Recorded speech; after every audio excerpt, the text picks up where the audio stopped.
তোমার খেয়ে দিয়ে কোনো কাজ নেই না? এত রাতে আমি এখন এসে তোমার জন্য চা দিই।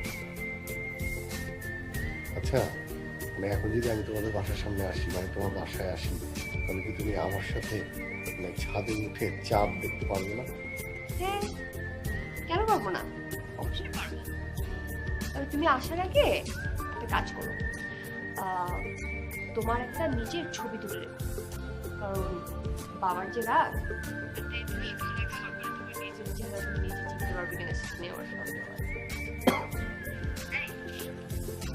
আজকে পেপারটা একটু দেখো তো। কেন? দেখো না। না মানে মানে পেপারটা যে আমি কোথায় রেখেছি আমি আসলে, আচ্ছা আমি তুমি আমাকে বলো যে কি আছে, আমি পরে দেখে নেবো।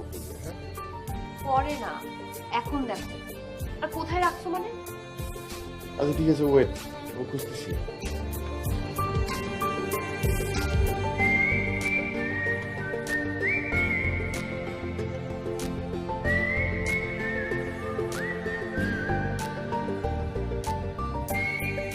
লাস্ট পেজটা দেখো।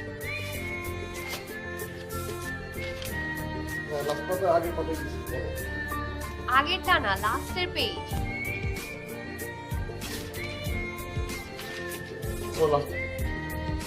দেখছো নেকলেসটা অনেক সুন্দর না?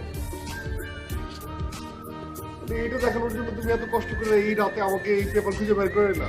এই নেকলেসটা না অনেক বেশি সুন্দর। যদি টাকা থাকতো কিনে ফেলতাম। হ্যাঁ, অনেক সুন্দর, অনেক সুন্দর। এই শোনো না, তোমার একটু চোখটা বন্ধ করো। পারবো না, বললাম না ঘুম আসছে। এখন যদি আবার চোখ বন্ধ করি তাহলে তো পুরাই ঘুমায় যাবো। Please please please Madhu, please. করছি, বল। কাউকে দেখতে পাইছো? কাকে দেখবো? না, কালকে আমি একটা সিনেমা দেখছি। সিনেমাতে মানে চোখ বন্ধ করলে কাছের মানুষকে দেখতে পাওয়া যায়। আমি তো আমার সাথে পুরা অন্ধকার দেখতে পাচ্ছি, কাকে দেখবো? আর তুমি এরকম আজগুবি আজগুবি সিনেমা কোথা থেকে পাও বলো তো? বন্ধ করো না।